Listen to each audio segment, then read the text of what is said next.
the conversation, the conversations. Yeah, so I know it's not thoroughly thought out.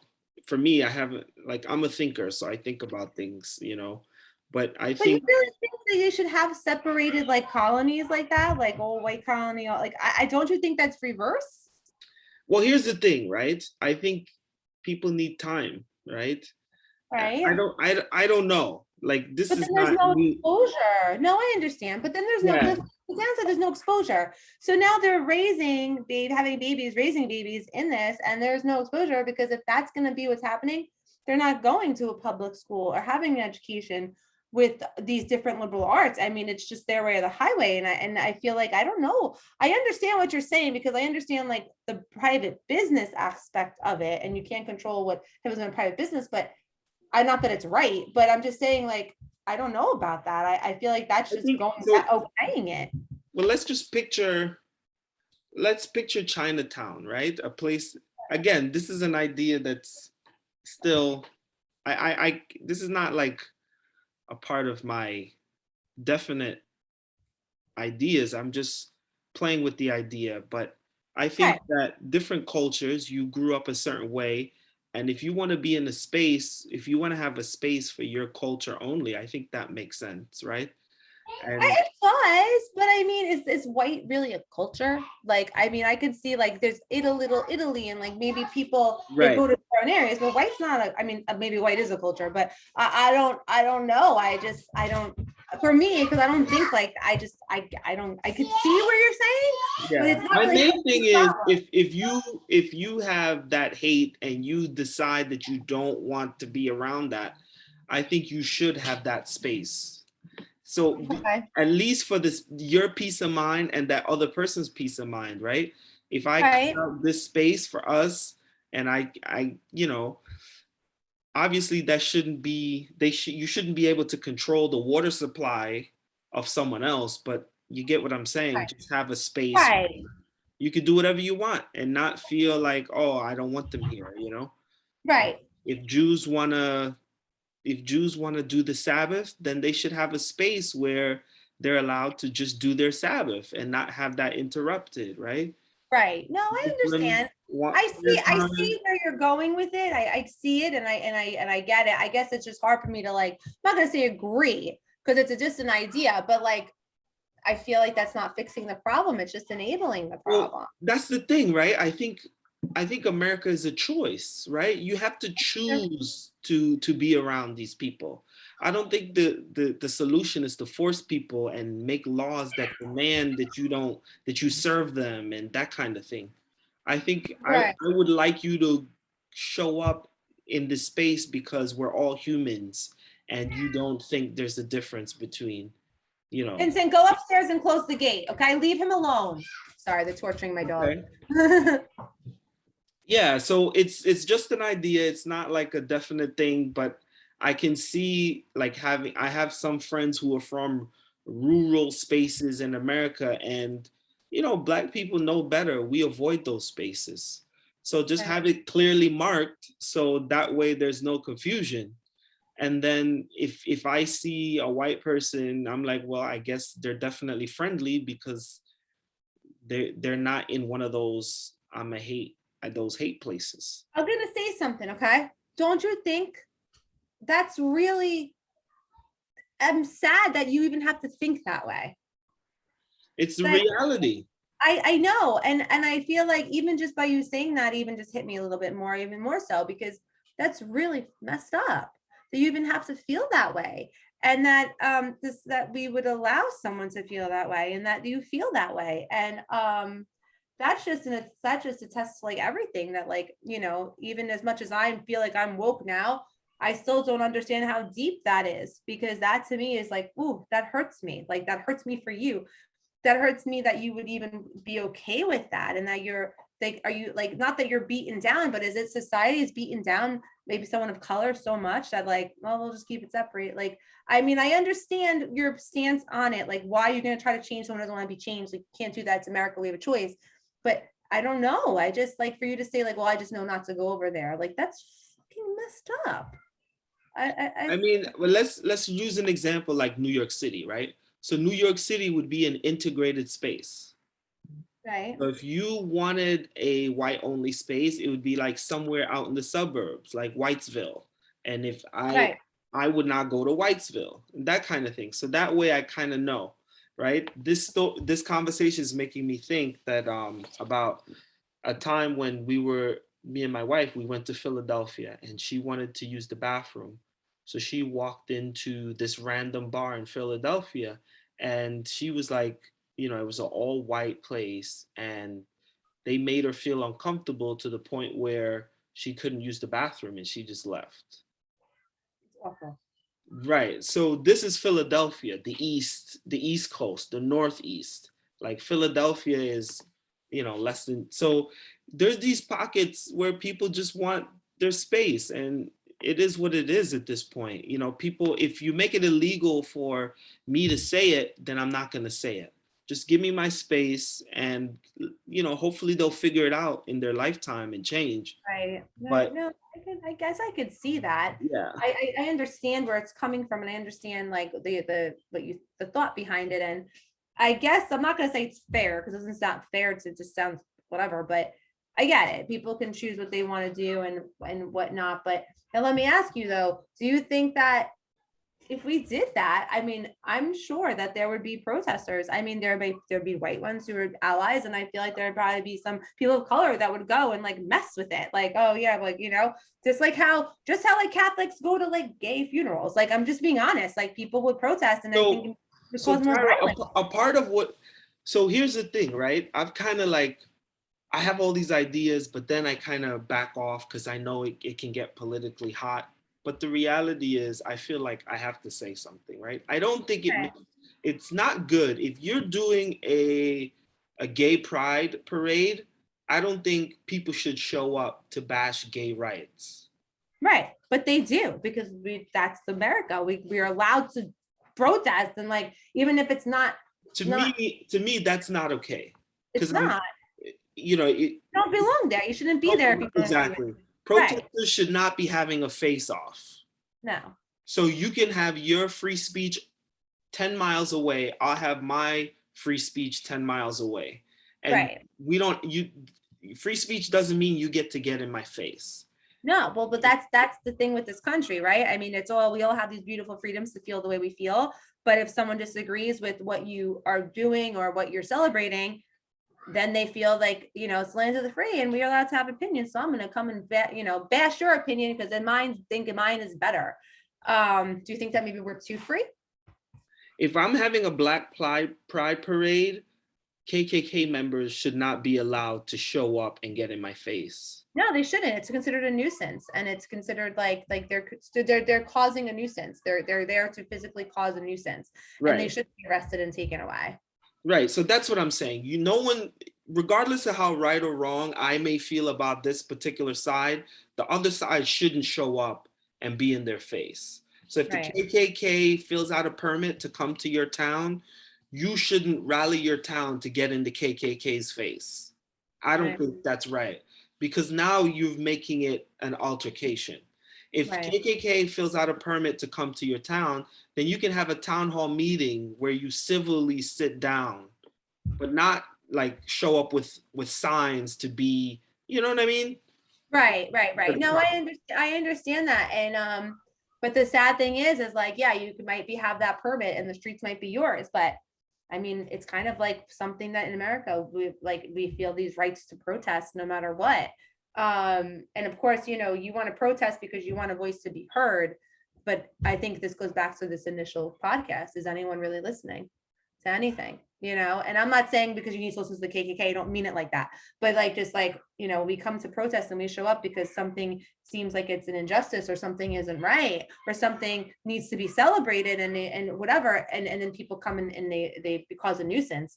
I mean, it's really sad. But the thing is that's this country, right? The beauty of America is that like this is what I mean, I know when they were doing the Antifa walks, like some of the police departments said, like, just let them be as long as it's calm. They might not have a permit, but it's calm, let them be. And then you have some people show up with protesting and cause like a big scene.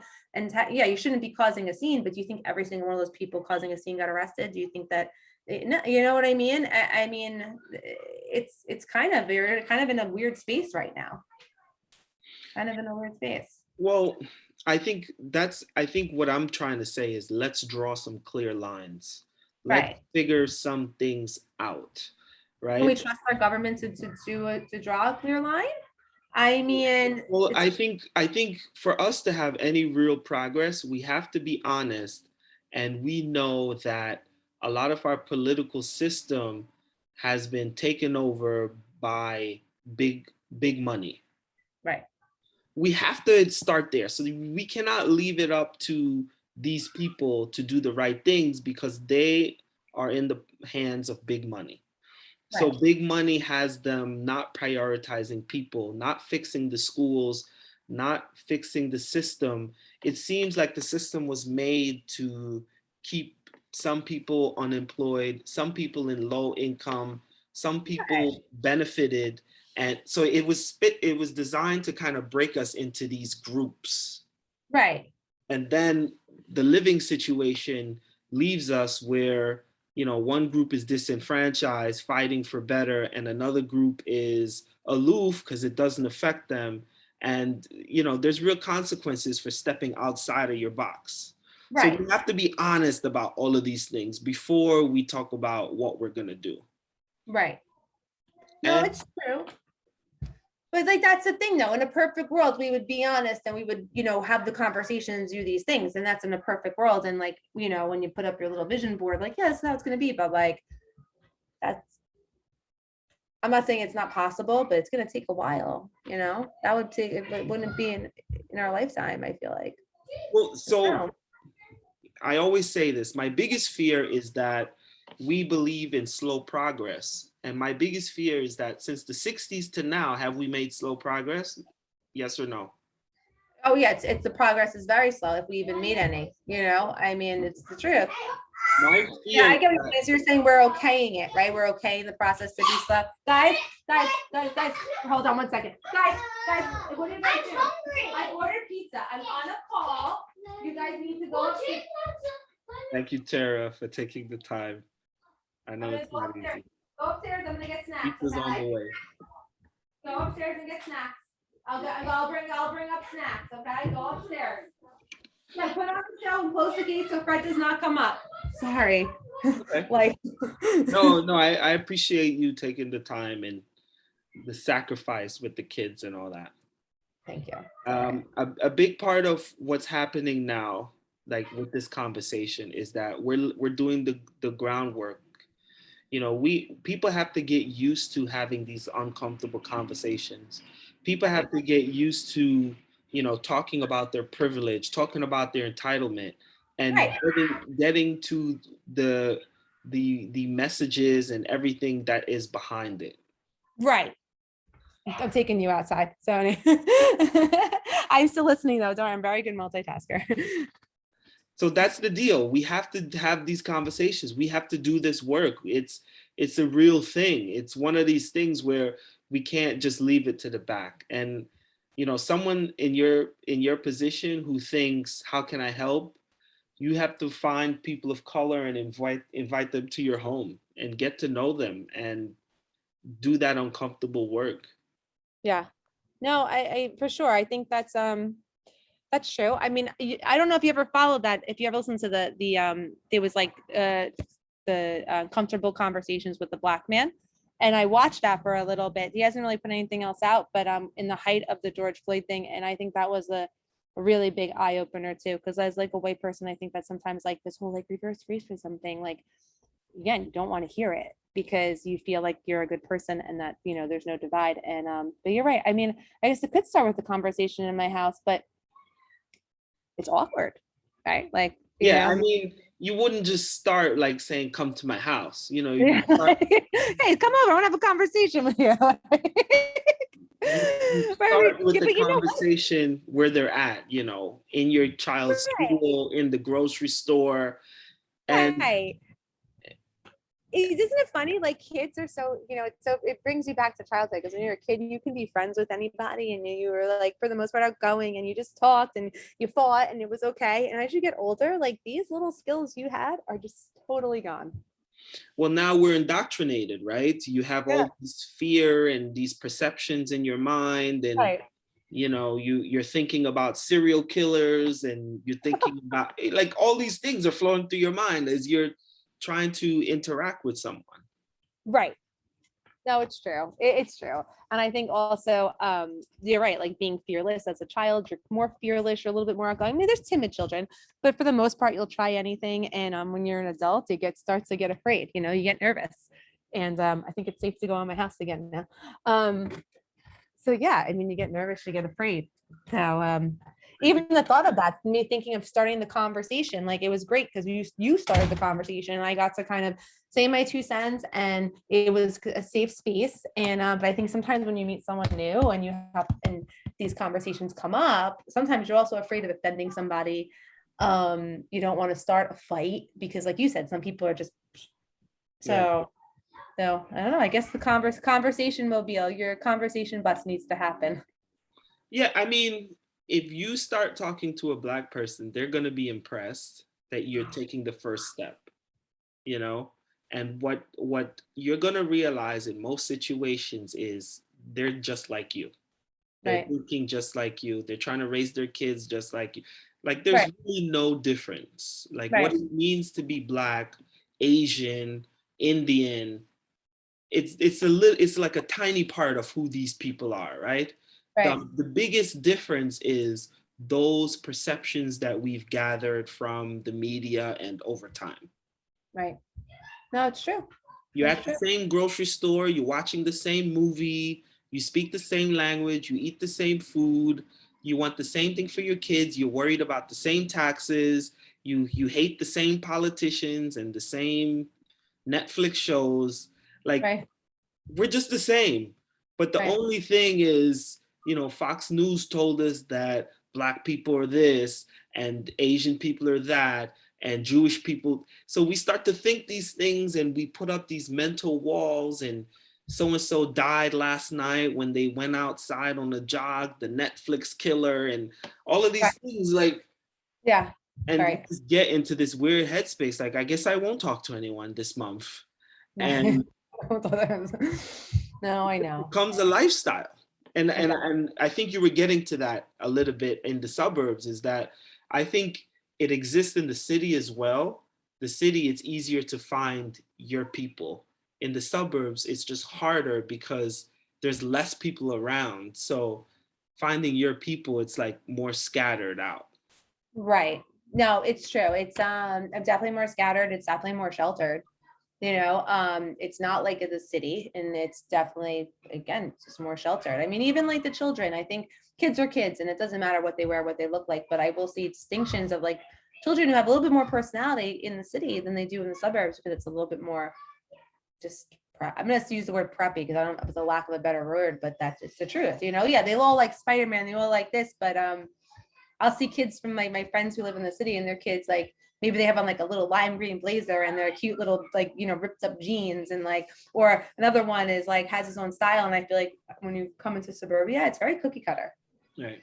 Very cookie cutter. Kids are kids, and I'm not saying that they're judging on their clothing. I'm just saying like that what I see. I mean now they're in Catholic school, so they all wear uniforms anyway. But I do see a little bit of a difference. I feel like it's a little more reserved. How about that? Reserved. Right. You're basically saying what you can see it in the kids. They already start to assimilate into that culture, and you see a Exactly. difference in city kids versus suburban kids. Exactly. 100%.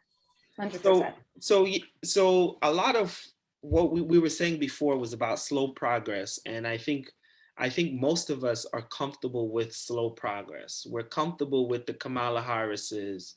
We're comfortable with the Barack Obamas and the Jay-Z billionaire. We're comfortable with these slow improvements, and I Right. and I try to make sure that we have a big picture. I'm trying to make sure we have a big picture mindset, and Right. that's the that's the thing. People are like, well, what is the big picture? And yes, I would like to say we'll all be integrated, but down the road at some point, there'll be some people who just want to be left alone. I think the LGBT movement is too progressive for some people. There are going to be people who say, I want to live a life where these LGBT are not pushing into my face. So I want to watch TV with no LGBT. I want to live in a town where my pastor is not LGBT. Like, I want clarity and simplicity in that way. I think that's gonna be, some people are gonna want that, and I don't think you can say, we should say no to them, and I No, don't think LGBT or Black people should be fighting to get into those spaces. As long as those spaces is not where the resources are, we should let them have it. it And was I interesting you say that because I have a couple of friends who will say, like, even with the curriculum, right? And they did the pronouns, and some parents are kind of like, well, I don't understand why you're pushing this down my kid's throat now. Like, they don't even care. And I'm not gonna lie, sometimes I feel that way. But I told you I have a transgender babysitter. He started out as a female name and then was now changed, and I had to tell my kids, listen, we're gonna call so and so now. And I just left it at that. And I told my sitter, I'm like, you're welcome in my home. My kids have any questions, please don't be offended by them. But guess what? My kids had no questions. So they were just like, oh, cool. Okay. They didn't even get it yet. So in my head, I'm thinking, well, my kid's in second grade and he didn't really even care about the scientifics about it.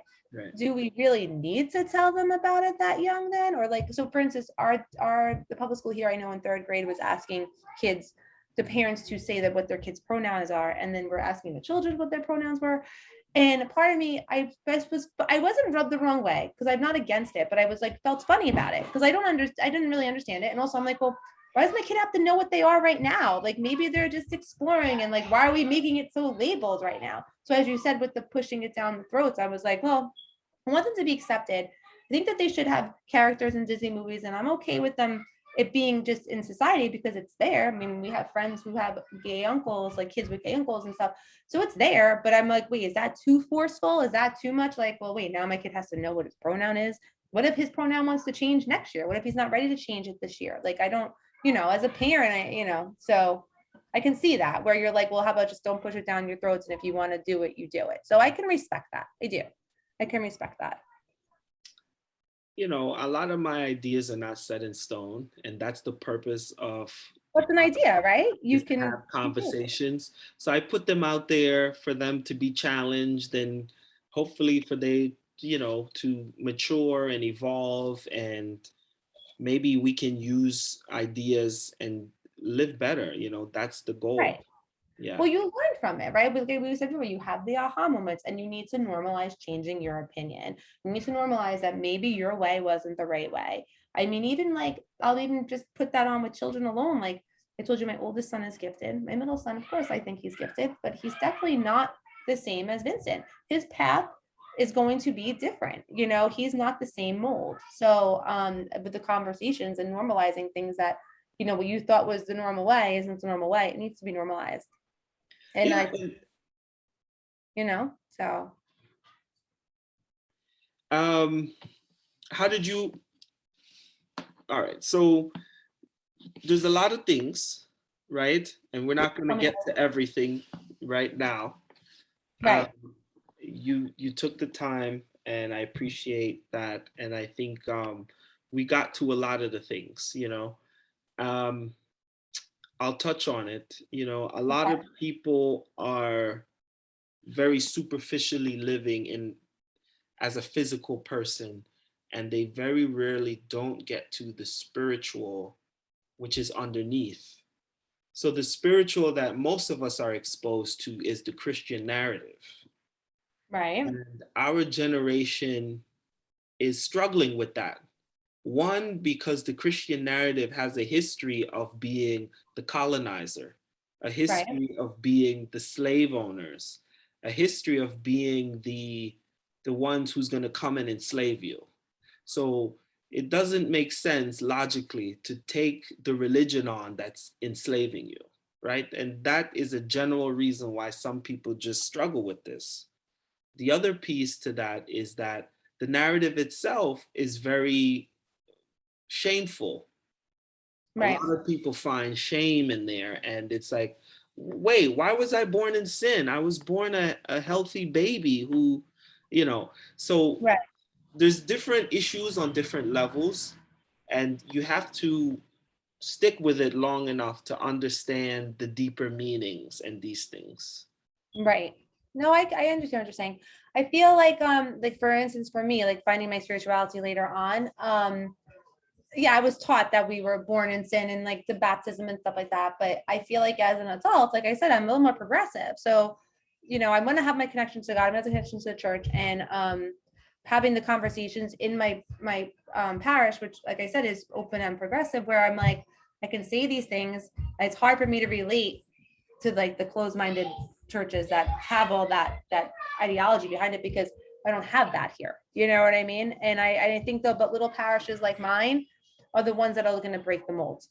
They are. I hope so. I hope so. Or maybe it just needs to be rewritten. I mean, right? We already had a New Testament, but we need another one rewritten. And that comes with like Pope. I mean, You're saying that your parish is progressive. What are the non-progressive parishes like? Like, well, here's as what far as you're aware of.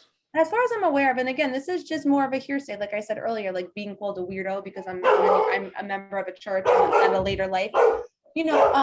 Fred, come here, baby. I feel like so for instance, like having the conversation about gay marriage and having the conversations about abortion with my church, and not being pushed away and still being welcomed into, to pray to God and to pray there and have a safe space. Is it going against what most priests probably are supposed to preach? Yeah, but they're still welcoming me and they're taking a stance in their own home to welcome me. So I feel like, and I hope that there's more of that going on. Why are you going crazy? Why are you going crazy? My dog is going crazy. I think those are great first steps. Like we're talking about slow progress. A lot of the negative. Taking you with me just so I could see what's going on. Fred, knock it off. Fred, there's no one there. It's fine. It's fine. You're fine. We're gonna go get pizza in a little bit. Mommy needs 5 more minutes. Fred, hey. No one's there. No one's there. You want to see my Fred? This is my Fred. Hi, Fred. Hi, Fred. Okay. Hey, you want a treat? Here. Joe, we're gonna go get okay, go get cheese sticks for all your pals upstairs, okay? We're gonna get pizza in a little bit. Sorry. Okay. I'm good now. I feel bad. This is totally not what I expected later on. That's okay. That's all right. Sorry. Don't feel bad. Life happens. So I think what I was trying to say is that Christianity, I think, can be a gateway into spirituality. But I think spirituality, Christianity can limit spirituality for some people's experiences. So they begin to go beyond. And I think we have to also be critical about Christianity, because there's a lot of it that's rooted in our society and the norms that our society has just accepted. Well, I think what you're getting, what I'm assuming, what I'm hearing is like when people are like with the whole like God thing, like, well, it's not God's way to like, have this. And it's right. They take it so much like it's their law, and then they think it's above the law. What'd you say, honey? You all can come down, but listen, Mom, we're gonna go get pizza. So I want everyone to get your shoes on and stuff, okay? Yes, honey. When will my mom be here? Your mommy's working until like around 2, so I'm gonna take you guys to get pizza, okay? Yeah. Do you want a cheese stick? No. What do you want? We're gonna go pick it up because I have to stop it. I just got a text that I picked something up for the store. Can you go downstairs and get some snacks for Chase? Excuse me. Yes, honey.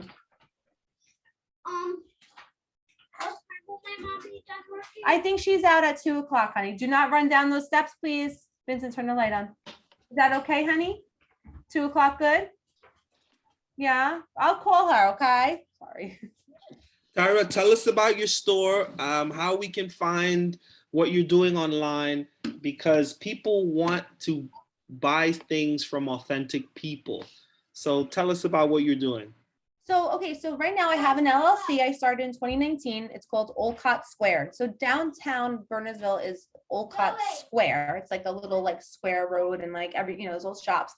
So I put like a little pun on words and called it Squared because a friend of mine has a boutique downtown called B Boutique, Bernardsville Boutique, and it's fashion accessories. And the goal was to have a store next to her. So it was like you come to me for clothing and her for accessories. And then down the line, the two of us, we maybe like make an archway between the two stores and kind of run like a co-op, like women helping women. No, I don't listen, what is it? 2019, 2020 COVID. I was sitting on a lot of inventory. Can I just finish this? Go, I'll be right there. COVID happened. And I'm sitting on all this inventory, and my husband's like, well, what are you gonna do? Like, you're not used to be predominantly online and you want to open a store next to your pal, but it's 2020. It's COVID. You're not gonna get a small business loan because you haven't been in business for more than 5 years. Now we're like gonna be in debt because of you, thanks, right? So my friend who had the shop was like, listen, I can't really sell accessories, you know, online. As like, we should just do Instagrams with like the clothes and the accessories, and we can do like home delivery and, you know, really do this like shop local thing. And we did it and it works. And when she reopened her doors in the end of April, beginning of May, she's like, why don't you become a permanent fix here? So we're still like an LLC, we're still like a co-op. So I have my LLC, my Olcott Squared, her business, which is B Boutique. And we sell out of the same store, and we both learned each other's point of sale system. So I can ring up her merchandise, she rings up my merchandise, and kind of just works. So you know, she's definitely one of my really, really good friends. And I think that you know, she showed up for me, especially in a time of need, because like I said, as someone who started an online business, you know, so new, and then COVID, it was like, she really saved me. And she always liked clothing, but it's a lot of overhead. So it's like, you know, we kind of cyclical, at one hand washes the other. So that's what's going on. So it's in Bernardsville. My stuff, it can be found in B Boutique, and my Instagram handle is shop Olcott, OLCOTT. My LLC is Olcott Squared. And yeah, if anyone's in Jersey, I would love for them to come see me, email me, talk to me, come have a conversation. We welcome everybody. So what kind of clothes is it? How do you describe the clothes? I would say it's more women's contemporary. I wouldn't say it's women's like ready to wear. It's not a lot of suiting or anything like that. It's more like faux leather leggings, sweaters, more trendy items, that kind of stuff. So yeah, I see your stuff all the time. Very cute. It looks like something you would wear. Yeah, well, you know, the vision was, and this is the thing too, I told you how like, you know, one day I can look like I'm married to Marilyn Manson, and the next day it looks like I'm like, you know, going to like, I don't know, the polo games. I don't know. Because I like what I like, and I feel like there's a lot of women that like what they like, and maybe they do kind of get stuck in a preppy bubble because that's kind of what they lean to. But you bet your ass that in their closet there's a deep V-neck shirt someplace. So I feel like I try to get that out of women and get them out of their box, and still be a little conservative for those who aren't ready, and then still something more funky for those who are. So, because that's how I am. So. Yeah. I think you were brave today, and I'm definitely gonna continue to reach out to you. And I'm glad you got a feel of what the conversation's like. And you've been a great guest, to be honest with you. Thank you. I appreciate that. I'm really flattered that you asked me, and I'm actually very happy that you asked me. Talking about like a little bit of like a white guilt thing. Sometimes I think about the stuff that I posted or may have said on social media, and I'm not proud of some of the things, and some of the things I'm kind of like, oh gosh, why did I really say that? Did I really feel that way? And it's nice to talk to someone who knew me then and talk to you now, and like, no, really, I'm really, you know, whatever. And you feel badly about it because you don't realize how words can hurt, and how the times hurt somebody, and how you don't even realize or don't want to realize that someone else is hurting. And you know, that's, you don't want to, don't want to be that way. So thank you. And if you want to you watch this and there's something that maybe I missed or you want to talk about, please, I'm so happy to do this. Because yeah, we'll definitely do more, for sure. I think speaking out on social media is not a bad thing. Like if you're a Trump supporter and you speak out online, I'm a Trump supporter because of what he thinks about healthcare. Instead of the other person yelling, saying something inappropriate, just say, oh, did you know this about his healthcare plan? And then have that conversation online instead of squirting profanities back and forth. Like listen to that person, what they're saying, and not just write them off as a Trump supporter or X, Y, and Z. For the most Right. part, I didn't pay attention to what other people were saying. Just Right. very specifically, I thought that Kaepernick, he took a big step, like to the point where he was a $20 million a year quarterback, and his actions led him to not get hired. It wasn't Right. because he was injured. It wasn't because he wasn't good. It's that he took a stand. Right. No, 100%. It's brave.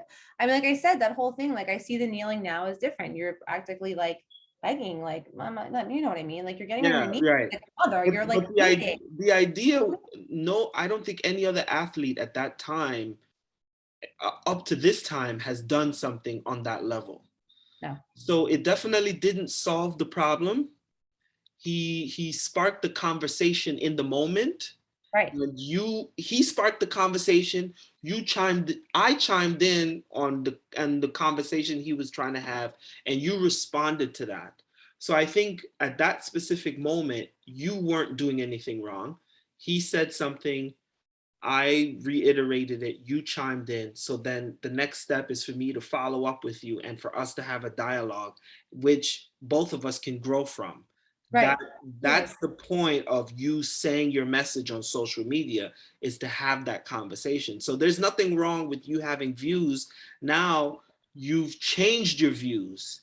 And Right. now instead of disappearing, changing your Instagram or whatever, you saying, yes, I was that person and I have changed. And yes, I'm able now to talk critically about who I was at that time. And I continue to look critically at who I am now, and I'm connecting the dots. Right. No, it's true. And it's still constantly growing, you know? Right. And I want to keep growing and I want to be I mean, a good member of society, but even for my kid, I don't want my kid to get stuck in this wheel. And like I said, I'm in suburbia, so like I don't want him to get stuck in this wheel, and he's never going to fix the problem either because he's just going to be like this, you know. But as a parent, it is scary, but you don't I don't know. I just don't know what my kid's going to be like. And, you try to do your best. And, and I hope that he's getting what he needs in school and that I'm giving him what he needs as a person. And, that's why even jumping back to the LGBTQ thing is a weird thing for me because I'm like, I support it. But then again, as a mother, I'm like, well, wait, am I confusing him because he's so little? Like, is he mentally ready to? So, but again, you need to have the conversations about it. And I appreciate having the opportunity to have these conversations. And if anyone listens and they want to have a conversation with me, whether it's to be like, no, you're wrong, or like, I like what you said, or like, would you ever think of this? Like, I would love it. Please. My Instagram handle is TaraLynn82. Like, feel free. I love conversations. It's cool. No, and again, I started this because I had so many meaningful conversations offline. I was like, if I could put this online and kind of chart the progress, maybe this can be a beacon of light to other people and Right. people who are doing the work, people who need to do the work, people who just want to hear about other people who's also going through it. So all Right. of those things, I was like, I have to do this. And this is one of those conversations that I think are perfectly in line with what I wanted to do. Highlight the individual, talk about what's going on, their evolution, and just having that uncomfortable conversation. Totally. Well, thank you. Yes. Thank you so much, Tara. The kids are amazing. So crazy. Kiss them for me. And So much love. yeah, we'll definitely continue. Awesome. Make sure of it. Yeah. All All right. right. Take care. Bye.